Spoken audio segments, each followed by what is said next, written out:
Class 11 के बच्चे देखें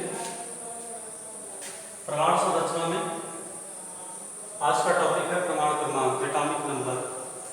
इसे कैपिटल जेड से प्रदर्शित किया जाता है। एटॉमिक नंबर का क्या मतलब है? किसी तत्व का प्रमाण क्रमांक उस तत्व के प्रमाण के नाभिक में उपस्थित समस्त धनावेश इकाइयों, धनावेश इकाइयों का मतलब होता है प्रोटॉन की संख्या। धनावेश इकाइयों का मतलब प्रोटॉन से है। समस्त इकाइयों की संख्या, इसका मतलब प्रोटॉनों की संख्या के बराबर होता है। किसी तत्व का प्रमाण क्रमांक उस तत्व के प्रमाण के नाभिक में उपस्थित समस्त धनावेश इकाइयों की संख्या अर्थात प्रोटॉनों की संख्या के बराबर होता है। वही चीज आगे हमने बताया, यानी कि किसी तत्व के प्रमाण नाभिक में उपस्थित प्रोटॉनों की संख्या ही उस तत्व का प्रमाण क्रमांक कहलाता है। तो प्रमाण क्रमांक Z बराबर क्या हो जाएगा? प्रोटॉनों की संख्या। प्रमाण क्रमांक Z बराबर प्रोटॉनों की संख्या। चूंकि हम सब जानते हैं कि प्रमाण विद्युत उदासीन होता है। क्यों उदासीन होता है? क्योंकि प्रमाण में प्रोटॉनों तथा इलेक्ट्रॉनों की संख्या बराबर होती है। इसलिए प्रमाण क्रमांक बराबर क्या होगा? फिर प्रोटॉनों की संख्या बराबर इलेक्ट्रॉनों की संख्या, यानी कि प्रमाण क्रमांक Z बराबर P बराबर E के। तो प्रमाण क्रमांक का अर्थ क्या है समझ में आ रहा होगा।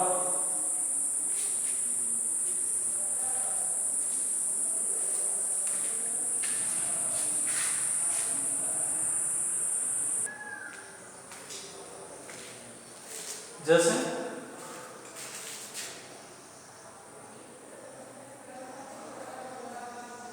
हम देखें हाइड्रोजन, जिसका प्रतीक H है, में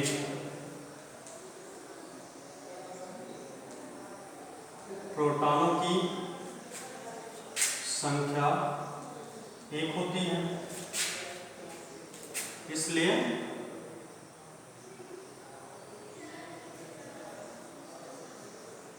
प्रमाण क्रमांक हाइड्रोजन का क्या होगा? 1 होगा।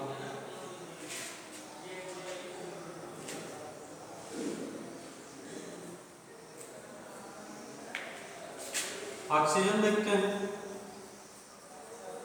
जिसका प्रतीक O है।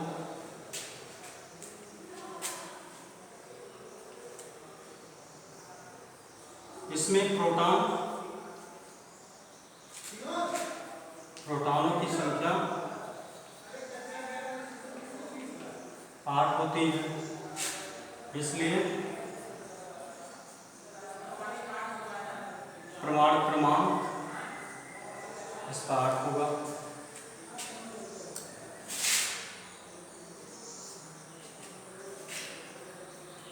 नाइट्रोजन देखते हैं,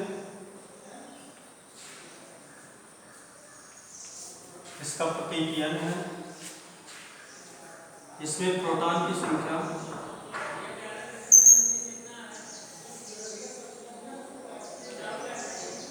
प्रोटॉनों की संख्या 7 होती है। इसलिए प्रमाण क्रमांक नाइट्रोजन का होता है 7। तो इस तरह से किसी तत्व के प्रमाण में जो प्रोटॉनों की संख्या होती है वही उस तत्व का प्रमाण क्रमांक कहलाता है।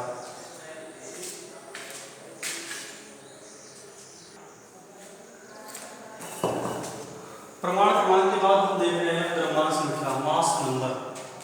किसी तत्व के प्रमाण के नाभिक में उपस्थित प्रोटॉनों तथा न्यूट्रॉनों की संख्याओं का योग उस तत्व की द्रव्यमान संख्या कहलाती है। इसे कैपिटल A से व्यक्त किया जाता है। द्रव्यमान संख्या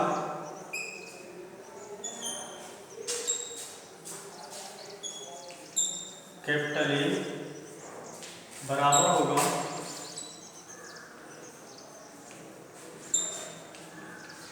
प्रोटॉनों की संख्या कैपिटल P प्लस न्यूट्रॉनों की संख्या कैपिटल A। ठीक है।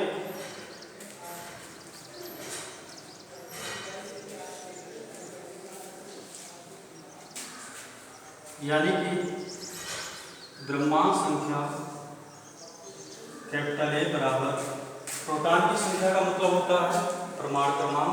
प्रोटॉन की संख्या का मतलब क्या होता है? परमाणु क्रमांक।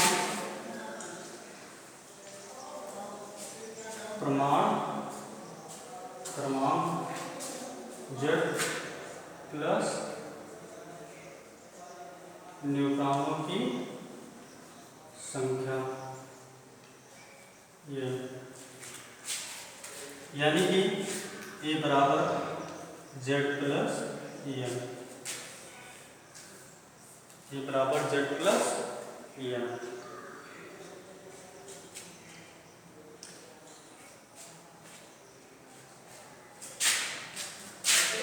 देखो जब किसी तत्व का प्रतीक लिखते हैं, मान लो यक्ष कोई तत्व है, तो इसकी द्रव्यमान संख्या को ऊपर बाईं तरफ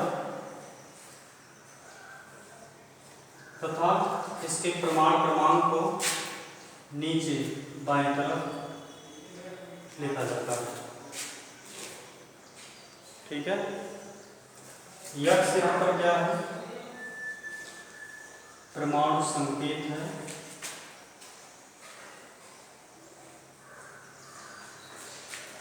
और ये आपका ए क्या है? द्रव्यमान संख्या है।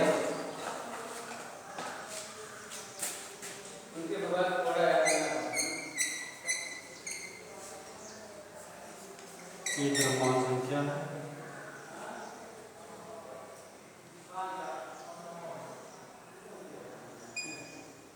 जेड क्या है? परमाणु क्रमांक। ठीक है।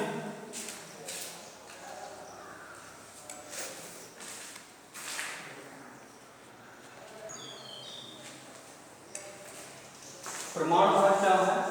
परमाणु भार का क्या मतलब होता है? Atomic weight. देखो सामान्यतः तत्व समस्थानिकों का मिश्रण होते हैं। जो तत्व होते हैं समस्थानिकों के मिश्रण होते हैं तथा परमाणु भार इनके अलग अलग सापेक्ष भारों का औसत भार होता है। तो जो क्योंकि तत्व जो है उस समस्थानिकों का मिश्रण होता है, इस वजह से परमाणु भार इनके अलग अलग सापेक्ष भारों का औसत भार होता है।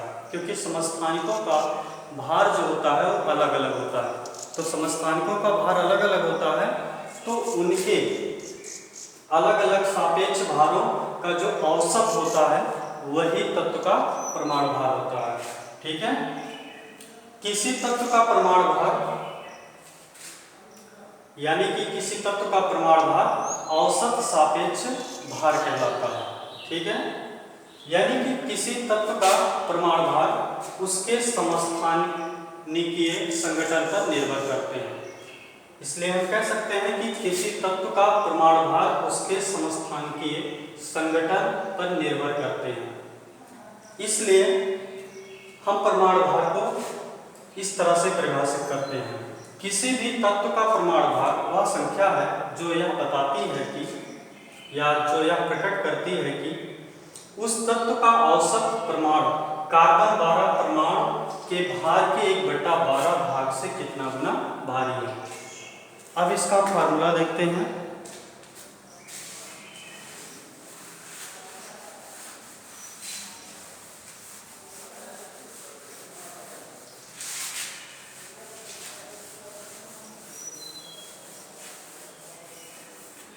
फार्मूला देखते हैं परमाणु भार का। किसी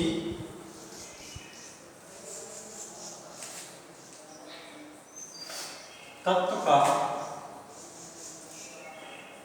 परमाणु भार बराबर तत्व के एक परमाणु का औसत भार तत्व के एक प्रमाण का औसत भार, तत्व के एक प्रमाण का औसत भार बटे कार्बन 12। कार्बन 2 होता है, कार्बन 14 और कार्बन 12। तो कार्बन 12 यहाँ लिया जा रहा है। कार्बन 12 के एक प्रमाण का भार, कार्बन 12 के एक प्रमाण का भार और गुणा करेंगे 12। ठीक है। किसी तत्व का औसत भार कैसे निकालेंगे? तो उसके लिए सूत्र है, किसी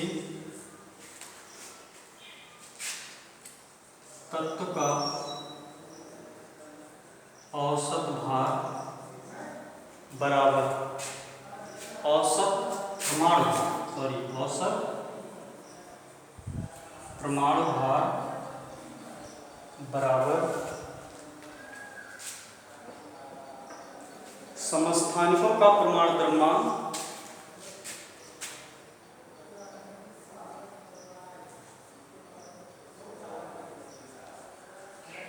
समस्थानिकों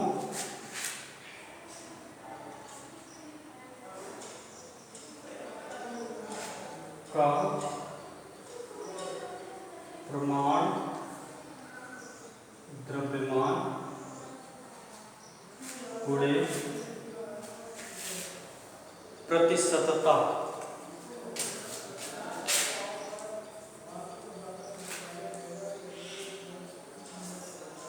प्लस और पूरे का बटा होगा 100। इस तरह से हम क्या करेंगे, किसी तत्व का औसत प्रमाण भार ज्ञात करेंगे। ठीक है।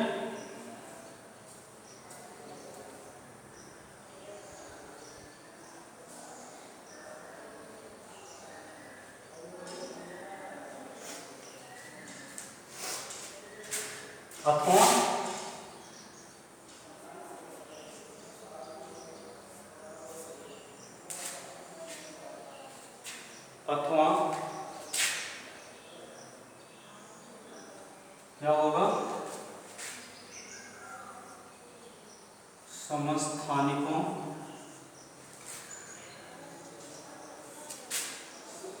का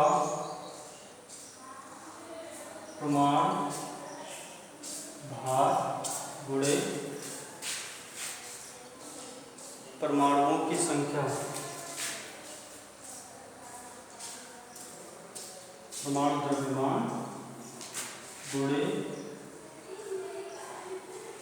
परमाणुओं की संख्या, परमाणुओं की संख्या सदर चीज जो होगी पूरे का बटा कुल परमाणुओं की संख्या।